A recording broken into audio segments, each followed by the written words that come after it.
техникалар сатып алдык.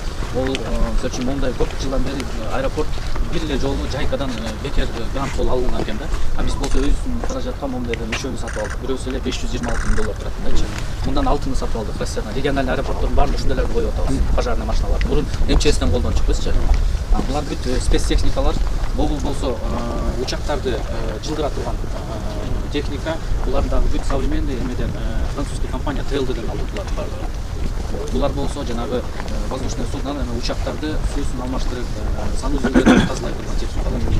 Бул болсо багажный лента, багажный тележкалар, булар тягачтар, ошол тележкаларды ташый турган. Булар болсо источник наземного питания и печкалар.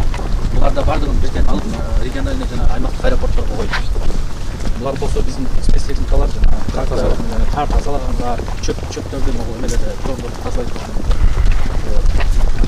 Грузовой терминалыбызга алынган